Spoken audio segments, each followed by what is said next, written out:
Alrighty, so we're gonna continue here in the IT room.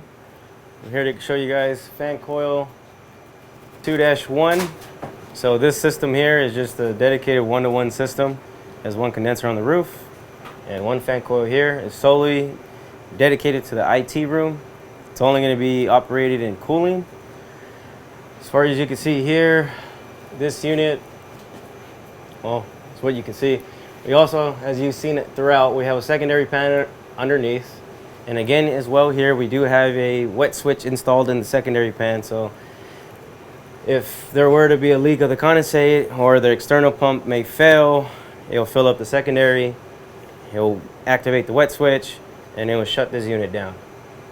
So the unit will shut down, room will get hot, BMS will generate a fault or alarm.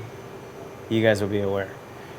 As far as these units here, they have washable mesh filters.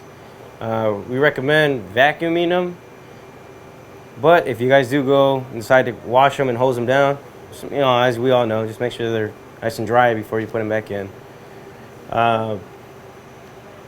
Aside from this guy, we have an external condensate pump here that's mounted also inside the pan.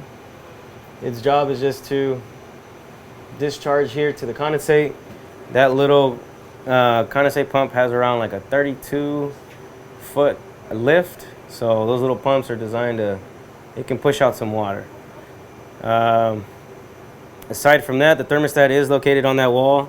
Thermostat is also labeled for the dedicated fan coil unit that's associated with.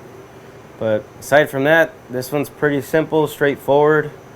It's just a one-to-one, only gonna be running and cooling, and that's about it. Oh, same thing.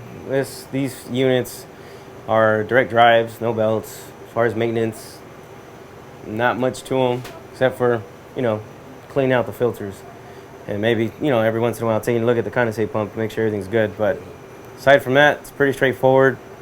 So with these, they do report back to the BMS. It's just this one particular is a different brand model of the mini split. It's more like the inverter, like it's the step above, where you do have the capability of actually controlling it, changing set points, turning it on and off. The two mini splits doesn't have that capability. They're just the lower end models. So you just have a simple stat and turn it on, turn it off. As simple as that. They do report back to the BMS, so you can see them. But you're just pretty much viewing what's going on. That's about it. View only. It's view only. Yeah. All right. That's going to conclude this portion of the training.